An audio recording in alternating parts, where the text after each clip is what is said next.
ئەمڕۆ دوازدەی ئابە و ڕۆژی گەنجانە و لە گەنجان دەپرسم تا چەند ئاشنای بەم ڕۆژەیە ئاخۆ تەرخانکردنی ڕۆژێک بۆ گەنجان تۆ لەگەڵیت بەڕاستی وەکو گەنجێک یعنی یەکەم جارە بزانم کە ڕۆژەکەی تایبەت بە گەنجان پێم وایە ئەگەر ئێستا بچین لێدوان لە هەموو گەنجەکانی ئەو شارە وەربگرین لەوانەیە بازیشیان نەزانن ئەمڕۆ ڕۆژەی زیانی گەنج لە ڕووی قوتەوە لە ڕووی زەستەوە توانێت لێ وەرگیرە بەڵام بۆ بەکارهێنان لە بۆ ئامانجەکانی کەوا لە بۆ شخصی یاخود ئامانجی حزبی یاخود ئامانجی سیاسی مشکلەکە ئێمە گەنجی خۆمان هەوڵ نادا خۆی ئەو گەنجینەی ناخی خۆی بدۆزێتەوە گەنج هیچ نیەتێکی باشی بۆم وڵاتە نەماوە بەڕاستی سڵاتن لە بێبینەران و بیسەرانی کەناڵی ئاسمانی پەیام من عیمران ئەمیر پێشکەشکاری بەرنامەی پەیامی تۆ خۆشحاڵم جارێکی تر لە شاشە جوانەکەی کەناڵی ئاسمانی پەیام بە ئێوەی خۆشەویست شاد دەبمەوە ئەمڕۆ دوازدەی ئابە و ڕۆژی گەنجانە و لە گەنجان دەپرسم تا چەند ئاشنای بەم ڕۆژەیە ئاخۆ تەرخانکردنی ڕۆژێک بۆ گەنجان تۆ لەگەڵیت دەپرسم تۆکو گەنجێک تا چەند ڕۆڵی خۆت بینیوە لەنێ ئەو کۆمەڵگایەدا و سوود لە توانەکانی تۆ بینراوە بۆ پەرە و پێشچوونی کۆمەڵگای کوردەواری کۆمەڵە پرسیار دەربارەی گەنج و لە گەنجان دەکەم من دەپرسم و ئێوەش بینەری بەرنامەکەمان بن بەڵێ سەرەتای دروستبوونی ئەو ڕۆژە کە لەلایەنەتەوەی گرتوەکاندا دروست کراوە هەر وەکو ڕۆژی جیهانی دایک ڕۆژی جیهانی باوک کە لە ئومل متحیدا ڕۆژی جیهانی گەنجانی دروست کردو ئەمەش ڕۆژ لە دوای ڕۆژەوە کە دروستیان کردووە چالاکی زیاتر زۆر بووە و لە هەرێمی کوردستان پێم وایە ڕۆژی گەنجان بەو دروست دەبێت کە کاتێک گەنجانمان دەست بەکار دەبن کاتێک گەنجانمان ئیش دەدۆزنەوە کاتێک گەنجانمان بێکار نابن دڵخۆش دەبن لەوەی کە لە شارەکەی خۆیان دڵخۆش دەبن و کۆز ناکەم بەرەو دەڵێ وڵات و ئێمە ژۆکو تۆڕێکی گەنجان بەشداریمان کردووە لە پێشانگایە سەر بە خۆمان کە پێشەوە بپرسم تەنها ڕۆژێک بۆ گەنجان بۆ دیاریکردی ئەم چینێ گرنگەی نێو کۆمەڵگا بەسە نەخێر چونکە ئێمە گەنج ئەگەر کاتێک شوێنێکمان بۆ بدۆزرێتەوە بۆ دەست بەکاربوومان بۆ کار و چالاکیمان بۆ بەشداریکردمان لە سیاست بۆ بەشداریکردمان لە کار و چالاکی هونەریەکان ئەوە بۆمە هەموو ڕۆژێک بۆ گەنجانە باشە تا چەند ئەم حکوومەتەی کوردی توانیوێتی سوود لە توانەکانی گەنج ببیندێت سوود لە توانەکانی گەنج دەبیندرێ بەس بەخۆی هەوڵ نادا کە گەنج بەشدار بن پاڵپشتی گەنجان ناکات لە دروستکردنی بیرۆکەیە لە دروستکردنی هونەر لە دروستکردنی پەروەردە خۆی پاڵپشتیان نابێتن باشە گەنجان ئێمە توانیان نییە بڕوانامەیان نییە شەهادە و شتی شارەزایی پێویستیان نییە یان هۆکار چییە ئەم دەسەڵاتی ئێمە نایهوێت سوود لە توانەکانی گەنج ببینێت خۆی ئێمە لە هەرێمی کوردستان لەو کۆمەلگای ئێمەدا دوو جۆرە گەنجمانەیە گەنجێکمانەیە کە هەوداڵی ئەوەیە شت بەدەست بێنێ پەروەردە بەدەست بێنێ دروست بکاتن هونەر دروست بکات پەروەردە دروست بکاتن خۆی لە سیاست بەشدار بکاتن هەموو شتێ بەس گەنجیشمان هەیە هەوڵ نادا ینی چۆن بڵێ ئومێدی نەماوە ئەمەش ئەو ئومێد نەمانە بۆ چ دەگەڕێتەوە بازێکیان پێیان وایە کە دەبێت حکوومەت پاڵپشتی ئەو بکاتن لە هەموو شوێنێک نۆک خۆم پێم وایە ئەگەر حکوومەت پاڵپشتم نەبێتن دەتوانم خۆم بەشداری بکەم لە هەموو کار و سالاکێکی هونەری و لە هەموو ئێوەکو گەنجێک هەستاون بۆ بەشداری کردو لەم چاڵاکی هونەریە ئەم چاڵاکی هونەریە تەنها گەنج ڕێکیان خستووەیان لایەنێکی حکومی کە ئێستا لە بەرچاوی ئێمەدایە نەخێر ئێمە وەکو تۆڕەشی گەنجان کە چەند برادرێ پێکەوە هەڵەستاوین بۆ ڕۆژی جیهانی گەنجان ئەم پێشانگایمە کردوتەوە بە بۆنەوەی کە ڕۆژێکی جیهانی گەنجانە هەروە حەزمان نەکرد بە ئاسانی بڕاتن ئەو ڕۆژە بە سادەی بڕاتن ئیتر پێشانگایەکمان کردەوە بەست ئەگەر بێت و گەنجان ئاگاداری ڕۆژی خۆیان نەبن هیچ لایەنێکی حکومی و سیاسی خەم لە گەنجان ناخوات و ڕۆژی گەنجان یادی ناکاتەوە بەڵێ چکە پێم وایە ئەگەر ئێستا بچین لێدوان لە هەموو گەنجەکانی ئەو شارە وەربگرین لەوانەیە بازیشیان نەزانن ئەمڕۆ ڕۆژەی جیهانی گەنجان ئەمەش بۆ دەگەڕێتەوە کە لانی پەیوەندیدا حکوومەت کە خەمێکی وای نەخواردووە کەمە ڕۆژی گەنجانە شتێکی وای دروست نەکردووە کە گەنج هەست بکە ئەمە ڕۆژێکی گەنجانە بە پێچەوانەوە لە هەموو وڵاتەکانی جیان ئێستا لەوانەیە لەو کات و سادەی ئێستادا لە هەموو وڵاتە ئەوروپیەکان و ئەوانە کۆنسەر ڕێک دەخرێ کار و سالاکی ڕێک دەخرێ بە بۆنەی ڕۆژی جیهانی گەنجان باشە من لە حکوومەتم پرسیوە و لە تیڤەکەی ئێمەش چەندین جا لایەنی حکومی وتوێت ئێمە پێویستمان بە توانای گەنجەکانە و گەنجیش وتوێتی پێویستم بە حکوومەتە بۆی بتوانم ئابووری ئەم وڵاتە بوەژێنمەوە و بۆی وڵاتەکەم بیبەمە پێشەوە. باشە چۆن هاوسەنگیەک دروستکەین لە نێوان گەنج و حکوومەتدا، چۆن بتوانین سوود لە تواناکانی گەنج ببینین. خۆی لە وڵاتەدا گەنج فکری زۆرە، داهێنانی زۆرە، بەس پاڵپشتی کەمە. ئەو پاڵپشتێژە گەرواابێ لای حکوومەتەوە بێ گرنگترە. سەدان گەنجانمانەیە ئێستا هەڵدەستە بە دروستکردنی ئۆتۆمبیل و دروستکردنی سەداها تارەش لە وڵاتی خۆمان دروستکراوە. گەنجێک لە وڵاتی ئێمە پێش چەند ساڵێکە تارەی دروست کردووە، بەڵام بۆ سوودیان لێ نابینرێ، خەتاکە ئیکەیە نەکە تا سوودیان لێ نابینێ. ئەو ڕۆژە فڕۆکەکەشی سوستان چکە کەس پاڵپشتی نەکرد. بێت ئێمە حەزمان لە دەرو دراوسەیە، حەزمان لە کار و چالاشی و لە بەرهەمی دراوسەیە. خۆگە بێت و ئەمەش فکرێ زۆرمان هەیە. باو باپیرانمان لە چی ژیاون و لە لادێکان شتی زۆر جوانیان دروست کردووە. بێت و ئەو فکرانەش حینە فکری گەنج زۆر بگرێ، زۆر شتی جوانتر دروست دەکرێت و شتی بەرهەمدارتر دروست دەکرێت. مەبەستمە بپرسم تۆوەکو گەنجێک ئامۆژگاری چی ئەو دەسەڵاتدارەی کوردیەکەی ئامۆژگاریانەکەی کە سوود لە توانەکانی گەنج ببینن، یا حەزەکەی لێرەوە چه ئامۆژگاریەکیان بکەیت؟ بەحەقەت خۆ شتی چاچ شێ بڵێن نیە، بەس ئیتر دەتوانین دابەشی بکەین بڵێن بۆ چەند باش و خراپ و مامناوان. باشەکە کە ئێستا خۆمان لێرە دەبینەوە هەرچەندە پاڵپشتێمەشیان نەکردووە، بەس دەتوانین بڵێن ئەو ئێرە بۆ مەگونجاوانی دەتوانانی ئەگەر لەسەر شەقام پێشانگای بکەیەوە. ئێرەش هەر باش ئەوە لایەنێکی بچووکی باشەکان وەلای نەخراپەکانیش چییە کە تا ئێستا ئەو ڕۆژە نەک ڕۆژی گەنجان بەڵکو ڕۆژی دایکان ڕۆژی باوکان شتێکی ویان دروست نەکردووە، تەنها لە تیڤەکان تۆزە لێدوانەوەتەوە. سەرەتا بەخێراتتان دەکەم. وەڵاهی ئەو یەکەم جارە بزانم ڕۆژێکێ بە ناوی گەنجان یەکەم جاریشە بەشداری بکەم لێی زۆر دڵخۆشم، ناتوانم چۆن هەستەکەی ناخمدا دەربڕم. باشە تۆکو گەنجێک پێ دوایە تەنها ڕۆژێک بۆ گەنجان بەساوەتە لە تەواوی ساڵ ڕۆژێکە بێ بە ناوی ڕۆژی گەنج؟ نا پێم وایە کەمە، ڕۆژێک کەمە زۆر. باشە تا چەند لە وڵاتی ئێمە سوود لە توانەکانی گەنج بینرا و گەنج بەگەر خراوە بۆ لایەنە حکومیەکان لایەنی دیکە، یعنی لە هەموو ڕوەکانی بەرەو پێشوونی کۆمەلگا سوود لە گەنج بینراوە؟ ئەوەندا نەمدیوە بە جدی کار لەگە گەنجان بکرێتن. ئەگەر کوبیتن زیاتر لەگەڵ حزبەکاندا کراوە، ینی شتێکی زۆر کەمە. هیوادارم زۆر زیاد بکرێت. سوود لە توانەکانی گەنج نەبیدراوە لێرە؟ نا نەبینراوە. هۆکاری چییە؟ ئایا گەنجەکانی ئێمە پێشکەوتونین، خاوەن شەهادەنین، خاوەن بڕوانەمەنین؟ هۆکارەکەی چیەکە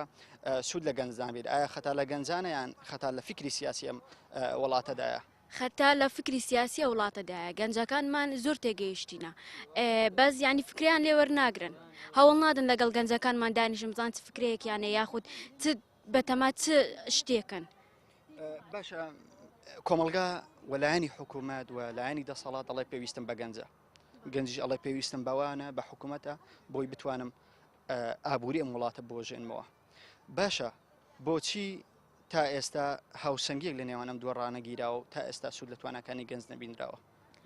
وەڵا نازانم بۆچی. گەنج تاقی کراوەتەوە لەم هەرێمە ئێمە؟ هەتا حەدێک نا مافیان خوراوە. تۆ ماف خوراوی؟ زۆر. هۆکاری چیە کێ مافی تۆی خواردەوە؟ تۆ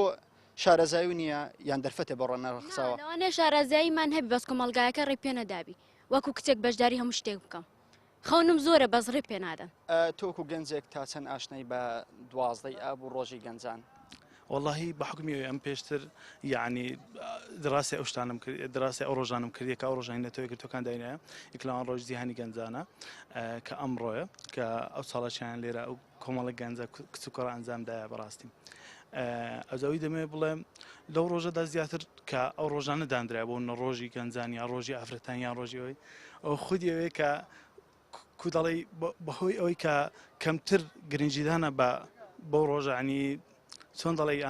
کوشتە کەمتر گرنگی پێ بدرێدان و لەو ڕۆژ زەقیکەنەوە. من مەبەستمە بپرسم تەرخانکردنی تەنها ڕۆژێک بۆ ئەم چینەیە بەسە واتە دەکرێت ڕۆژێک تەنها ڕۆژێک لە تەواوی ساڵ ڕۆژی گەنج بێت؟ خۆی مەبەستەکەی من ئەوەیە کە ئەو ڕۆژان دانرا ڕۆژی ئافرەتانە یاخود ڕۆژی ژنان یاخود کە ئەو ڕۆژی گەنجانە بەڕای من خودی خۆی ئەو شتە شتێکی باش نییە بەڕاستی لەبەرەوەی ڕۆژی گەنجە هەموو ڕۆژێک ڕۆژی گەنجە هەموو ڕۆژە ڕۆژی ئافرەتانە یاخود هەموو ڕۆژی هەر شتێکە بەڵام بۆ ئەمەیان داناوە بۆی تۆنەڵی بیقۆزنەوە لەبەرەوەی کودەڵی ناپڕژێنە سەر هەموو شتێک کە پێکەوە کار بکەم بۆ ڕۆژێکیان دەنا کودەڵی لەو ڕۆژە گرنجێکی زیاتر بدەن بۆ چینەیە خودت شتێکی نوێ بکەن کە بەڕای من شتێکی زۆر ناگۆڕێ لە مۆزوعەکەی. گرنگی گەنج لە کۆمەلگا لە چیدایەت پێ دوایە ئەم کۆمەلگایە بتوانێت بەرەو پێش بچێ بەبێ توانەکانی گەنج. خۆی لە زۆربەی وڵاتەکان کە وڵاتێک ویستی بۆ بژێتەوە بەڕاستی گەنج بووە یاخود کە وڵاتێک زانیتی کە حکوومەتەکەی خراپەیە یاخود گەنج بۆ شۆڕشی کردێ گەنج بووە شۆڕشی بەرپا کردیا هەتا شۆڕشەکانی تر نەکە شۆڕش دژی کودەڵی دژی حکوومەت یاخۆ شتر هەمووی گەنج کردێتی شۆڕشی پیشەزادیە شۆڕشی یعنی ئەو شۆڕشان کودەڵی زۆر جار هەبووە کە کۆمەڵی گەنج هەڵساون بە شۆڕشێک دژی بۆ نمونە دژی منهەجی وڵاتەکە ئیپەروەەردە توانی ویانە لە بناڕەتەوە شتەکە ڕادیکاڵی بیگۆڕن و بەرەو پێشی بن هەر گەنج کردێتی. وەتانە بەستە گەنج دەتوانێت تەواوی ئەم کۆمەلگایە بگۆڕێ لە خراپەوە بۆ باش گەنج دەتوانێت لە ڕووی ئابوووریەوە کۆمەلگاکەی بژێنێتەوە. باشە من زۆرجار لە دەسەڵاتدارانمان پرسیوە ئایا ئێوە پێویستان بە گەنج ئەوانش بە هەمان شێوە و سویانە پێویستمان بە گەنجە وە گەنجی هەڵێ پێویستم بە دەسەڵاتە بۆی گۆڕانکاری بکەم. باش ئێمە چۆن هاوسەنگیەک ڕاگرین لە نێوان گەنج و کۆمەلگادا یان لە نێوان گەنج و حکوومەتدا لە نێوان گەنج و دەسەڵاتدا چۆن بتوانین هاوسەنگیەک ڕاگرین پێویستە گەنجەکان چی بکەن؟ خۆی لە خۆیدا لێرە شتێک هەیە دەبێت چۆن دەڵی سیقەک و پردەک هەبی لە نێوان گەنج و دەسەڵات یاخود گەنج و حکوومەت هەر ناگوانجەکە ئەو سیقەیە لە کوردستان دەتوان بڵێم زۆر لاواز بە یاخود نەماوە گەنج هیچ نیەتێکی باشی بۆم وڵاتە نەماوە بەڕاستی هەر سیاسەکانی شویان کردوێت کە گەنج یعنی تااقەتی نەمینێ کە هەتا وەلی هاتیە لە بۆنە حیزبیەکانی ژەتی لە بۆ نەتەوایەتەکانش گەنج هیچ تااقەتەشی نەماوە بچێت بۆ لەبەرەوەی کە دەبینێ کە ئەو حکوومەتە هیچی لۆ نەکردیە و لەو پەڕی خراپیدا وەزعی و هیچی باش نییە و بێکاریە و کودەڵی هیچ جوان لێ نیە ئەویش وای لێ هاتی هیچ سقەچی بە حکوومەت نەمایە. باشە بەسمە پرسم بۆ ئەم حکوومەتە لە گەنج بێ هیوایە ئایا توانەکانی گەنج لەم هەرێمە تاقی کراوەتەوە ئایا گەنج سوودی لێ وەرگیرەوە ئاخۆ بزانە وڵاتێکی پێشکەوتومان بۆ دروستەکە یان وڵاتەکەمان دادەڕوخێنێ ئایا تو سوود لە توانەکانی گەنج بینراوە؟ ئەسڵەن ئەو حکوومەتە بەڕای من یعنی شتێکی وای نەکردێت تا تاقیب بکاتەوە بەڕاستی ئەوەی گەنجش کردیتی لۆ خۆی بەتەنیا کردیتی چەندان نمونەمان هەیە یعنی گەنج بۆ داهێنانی کردی کەس ئاوڕی لێن دایتەوە شتێک بۆ وازی هیناچیتە دەرەوەی وڵات ئەمن هاوڕێی خۆم هەیە داهێنانی لێک لە بوارەکان کرد بەڵام ئەوە کرا بەڵام داوای شەریکاتی ئەوانەی لێکرا نەیکردو ناچار داهێنانەکەی بردە وڵاتەی تر چوو لە وڵاتەش تر بژی ئێستاش لێ دەجی بەڕاستی یان من مەبەستم لێرە چییە بەستم لێرەوەی دەبێت حکوومەت چۆن کار بکە بێتەوە ناو گەنج باشە گەنجی بوێ بزانی بزەبت داوایەکانی گەنجە نەک ئەوەی کە بێنە تەلەڤیزیۆن چەند قسەی بکەن هیچ تر جا بڵێن چاشی دەکەین دایس لەگەڕم واتە ئەو سیقەی دروستکردنەوە لە نێوان گەنج و حکوومەت ئەو کاتە دەتوانرێت شتی باشتر بکرێ بەڕاستی. دەست خۆش بێ ئەزیزانم ئەم گەنجەی کە لەگەڵ من ئاماژەی بە شتێکی زۆر جوان کرد ینی ئەو خزمەتانەی کە کراوە بە گەنج خودی خۆی بەخۆی کردو ئێستاکەەوەی بینن چاڵاکیەکە بۆ گەنجان کە ئێستا سیریکەی ئامادەکارانی ئەم چاڵاکیە هەمووی گەنجن و گەنج خۆی هەوڵی ڕەخساندنی دەرفەتی بۆ خۆی داوە. من زیاتر گەنجان دەدوێنم ئێوەش لەگەڵمان بن.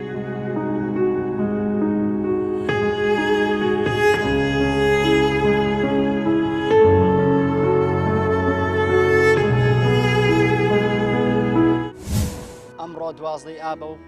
ڕۆژی گەنجانە و لە گەنجان دەپرسم تا چەند ئاشنای بەم ڕۆژەیە ئاخۆ تەرخانکردنی ڕۆژێک بۆ گەنجان تۆ لەگەڵیت؟ بەڕاستی وەکو گەنجێک یعنی یەکەم جارە بزانم کە ڕۆژەکەی تایبەت بە گەنجان پێم وایە ئەگەر ئێستا بچین لێدوان لە هەموو گەنجەکانی ئەو شارە وەربگرین لەوانەیە بازیشیان نەزانن ئەمڕۆ ڕۆژەی زیانی گەنج لە ڕووی قوتەوە لە ڕووی جەستەوە توانێت لێ وەرگیرە بەڵام بۆ بەکارهێنان لە بۆ ئامانجەکانی کەوا لە بۆ شخصی یاخود ئامانجی حزبی یاخود ئامانجی سیاسی مشکلەکە ئێمە گەنجی خۆمان هەوڵ نادا خۆی ئەو گەنجینەی ناخی خۆی بدۆزێتەوە گەنج هیچ نیەتێکی باشی بۆم وڵاتە نەماوە بەڕاستی. سەرتا بەخێر بێن من وەک گەنجێک لەوانێت لەبەر ئەوەی ناو ڕێکخراوە کۆمەڵە مەدەنیەکان بم ئاشنا بم بەو ڕۆژە بزانم کە ڕۆژەکەی بۆ گەنج کە 12 بەڵام لەوانەیە گەنجی تربی کە لەگەڵ بژێوی ژیان و ئیشکردن لەوانەیە ئاگای ئەسڵەن ئاگای لەو ڕۆژە نەبێتن کە ڕۆژەکەی کە تایبەت بەوە. دەتوانین بڵێن سەتا چەندی گەنجی ئەم کوردستانەمان ئاشنا بەم ڕۆژەیە؟ وڵی بە هەڵە ناچمە گەورێم سەتا 20 ئاگای لەو ڕۆژە هەیە. باشە تەنها تەرخانکردنی ڕۆژێک بۆ گەنج بەسا دەکرێت ڕۆژێک هەبێ بە ناوی ڕۆژی گەنج و گەنج بتوانێت تەنها لەم ڕۆژە ئازاد بێت و چاڵاکیان بکە؟ نا باکسەوە بزانم زیاتر لە ساڵێک پێویستیانە گەبری ساڵ 336 ڕۆژ بیت ئەمە زیاتر لەوەندە پێویستمانە بۆەوەی گەنج بتوانێت خۆی بەدەر بخاتن و ینی لە بۆی ڕۆژ لە بۆ تەرخامکەی بۆی کە قدرەتەکانی خۆی بەدەر بخاتن. باشە لەم حکوومەتە ئێمەیان لەم دەسەڵاتی کوردی ئێمە تا چەند توانراوە سوود لە توانەکانی گەنجی وەکو جەنابەت ببیندرێت. بەداخەوە لەو هەرێمە و نەکرایەکە بتوانین هەموو گەنجەکان سوودیان لێ وەربژیرێتن کە بەنسبەت کەم نەبیت ئەوش ئەگەر زۆر ئەزبی نەبی ناتوانن کوبرێ سوود لێ وەربگرن. باشە لەبەرچی سوود لەم گەنجان نابدرێت ئەخۆ گەنجان توانایان نییە یان بڕوانامەیان نییە یان شارەزای نییە گەنجی کورد شارەزایی نییە لەبەرەوە حکوومەت ئێمە سوودیان لێ نابینێ یان هۆکار چییە سوود لە توانەکانی گەنج نابیندرێت. نا ئەوە کار نییە کە برێ گەنجیمان ئێستامانانی سوودمەند نەبن بگرێت گەنجی وامان هەیە زۆر لەو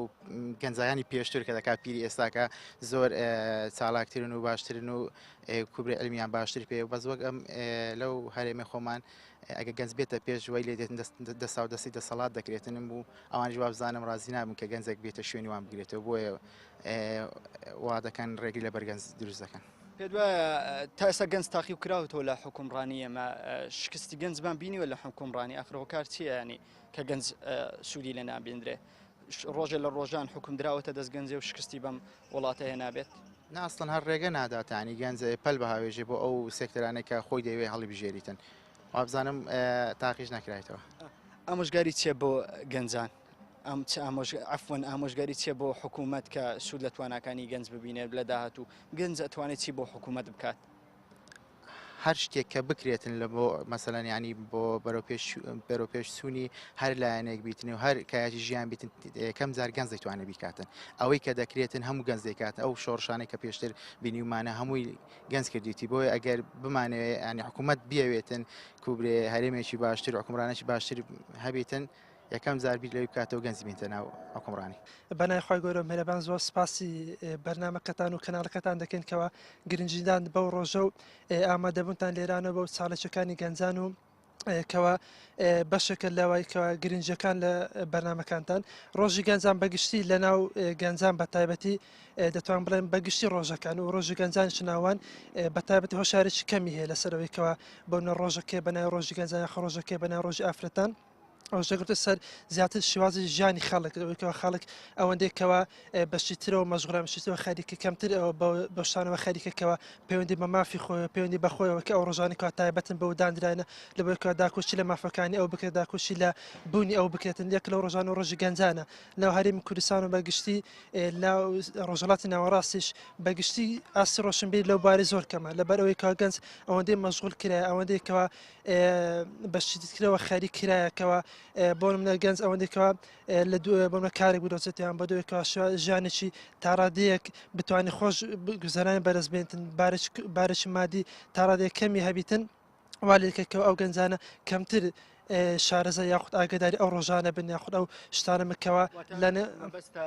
ئەوەیە کە گەنج ئەوەی مەژغوڵە بە پیاکردنی بژێوی ژیان دەرفەتیەوەی نییە بگەڕێ بە دوایەوەی چ ڕۆژێک ڕۆژی ئەوەیان بە دوای داهێنانێک بگەڕێ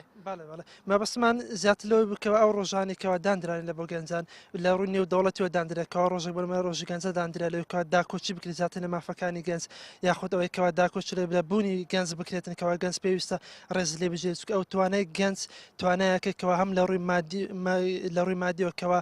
لە ڕووی قوتەوە هەم لە ڕووی معنیەوە کەشەوەکەەوە لە ڕووی بیر و بۆچونەوە لە ڕووی فکرەوە دەتوانین داهێنام کە دەتوانێتەوە کۆمەڵگەەوە پێشەوە بە تایبەتی لە عێراق ڕێژەی تێکڕای تەمەەن لە عێراق 90.2 واتە عێراق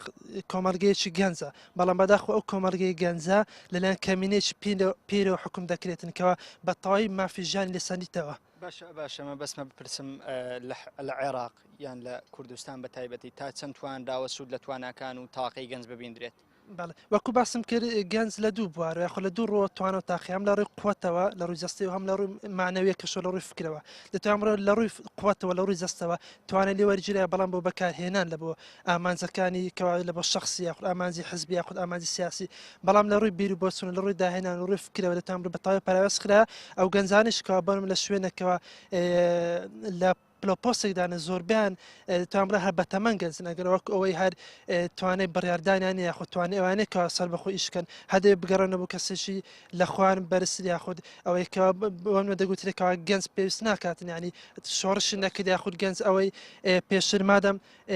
مادەم ئەزمموی نەبوو یاخود شۆڕش نەکرد پێویست ناکەسا قسە بکات یاخود پێویست ناکرد بڕا بەسوونی خۆی هەبیتن هەرێ بگەڕێتەوە بۆ سەروتری خۆی ئەو گەنجانش کە لە پرۆپۆستێکدانە ئەگەر شتش سەر بەخۆ بکەن زۆر دەگوترێ و کەسەی بێزمون یاخود کەسەی وایە ڕێز لە ئەزمموی پیرەکان ناگریتن من ڕێک مەبەستم ئەمەیە بۆچی نەتوانراوە سوود لە توانەکانی گەنج بمیدرێ ئاخ گەنجی ئێمە شەهادە و بڕوانامەی نیە یان پسپۆڕی نییە یان شارەزایی نیە هۆکار چییە کە سوود لە توانەکانی گەنج نابیندرێت لەم کوردستانە وەکو گەنج ئەگە توانای لە سوودتوانە لە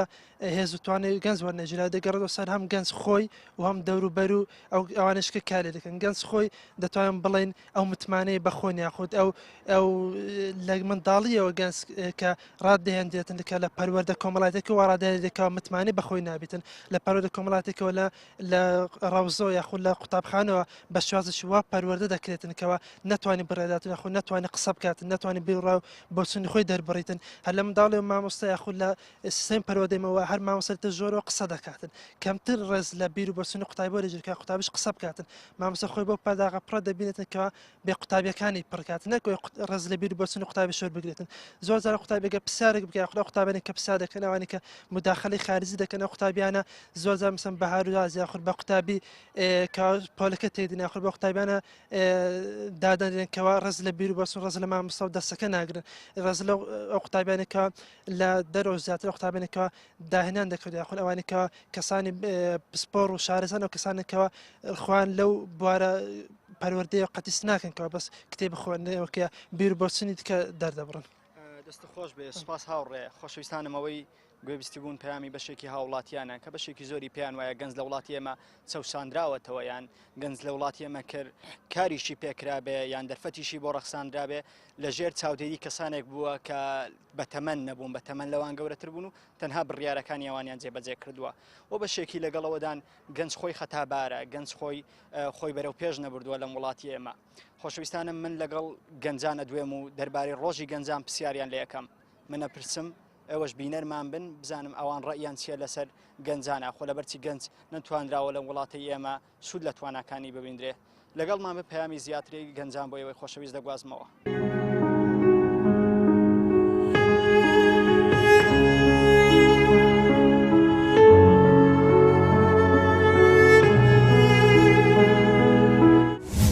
ئەمڕۆ 12 ئابە و ڕۆژی گەنجانە و لە گەنجان دەپرسم تا چەند ئاشنای بەم ڕۆژەیە ئاخۆ تەرخانکردنی ڕۆژێک بۆ گەنجان تۆ لەگەڵیت بەڕاستی وەکو گەنجێک یعنی یەکەم جارە بزانم کە ڕۆژەکەی تایبەت بە گەنجان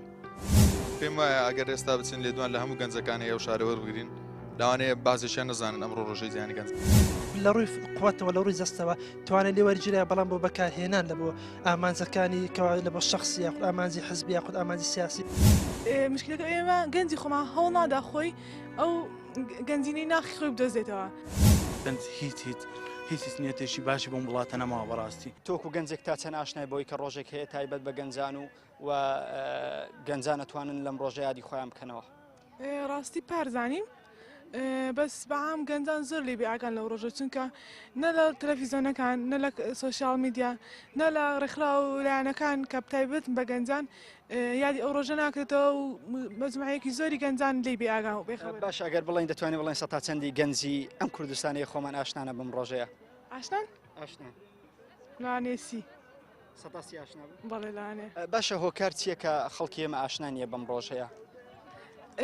هۆکارەکان ئەوێ ئێستا عسری تەکنۆلۆژیایە تەلەڤیزیۆن و سۆشیال میدیا ئەو شتانە و لەو شتانە زۆر بەکەمی ئەو پرسا زەق دەکرێتەوە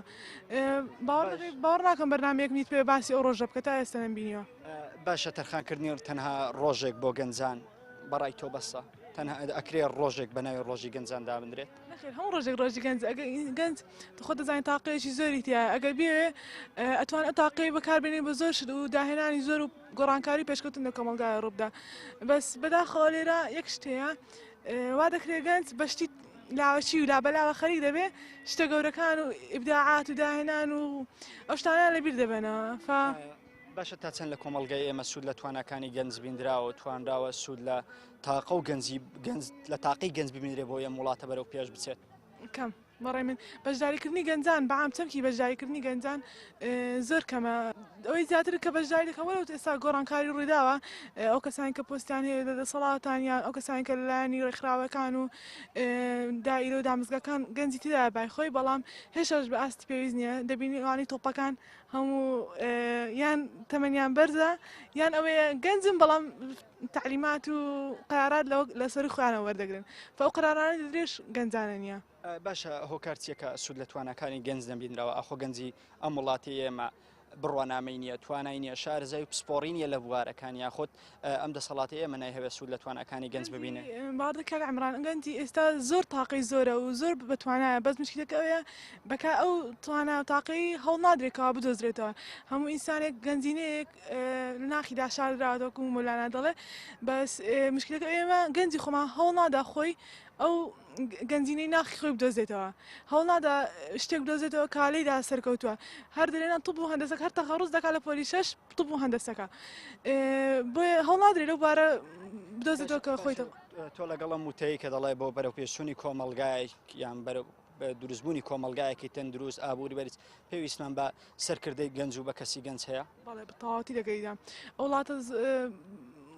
گەورەکان تۆپەکان هەموو گەنج سەرکردای دێکا جاسنترۆدە لە ئەیگەنەدا سەرۆکی ئۆکرانیا هەموو گەنجن ئەو وڵاتانە بەڕێوە دەبن بەس مشکلەکە ئەوەیە لە وڵاتە ئێمە هەوڵ نادرێت ئەو گەنجانە بەرە پێشەوە بردرێن دەرفەتیان بۆ ناڕەخسێندرێ تا بتوان توانەکانی خۆیان بەکاربێن و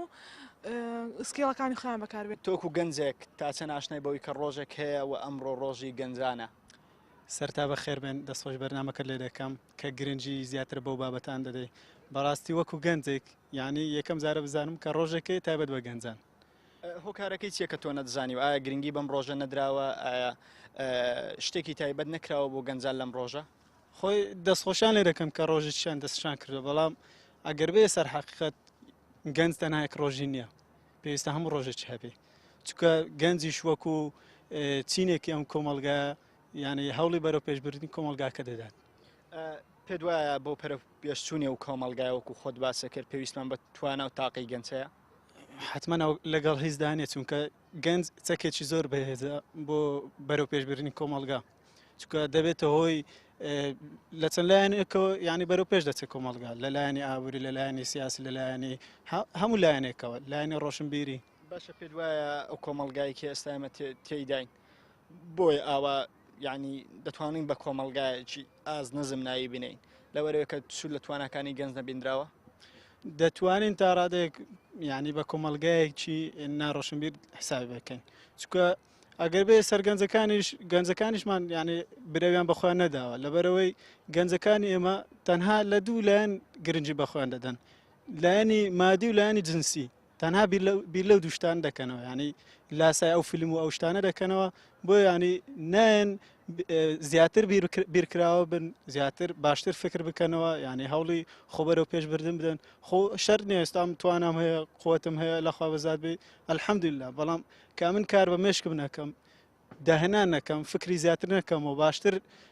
شتێک پێشکەش بە کۆمەلگا نەکەم حتمما کۆمەلگاش سوودی نابێت باشە پێ وایە بۆ حکوومەتی ئێمە سوود لەم گەنجانە نابینێ ئاخۆ گەنجەکان توانیان نییە بڕوانامەیان نیە پسپۆڕیان نییە لە بوارێک یاخود ئەم حکوومەتی ئێمە نایهەوێ عقلیەتێکی گەنج بەختەنە و پرۆسی سیاسی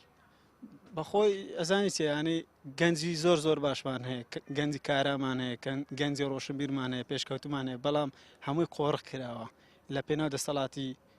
سیاسی لە پێناو لایەنی سەرەوە چونکە ڕێیان پێ نادرێ کۆمەلگا یاخود بڵێن گەنج بە تایبەت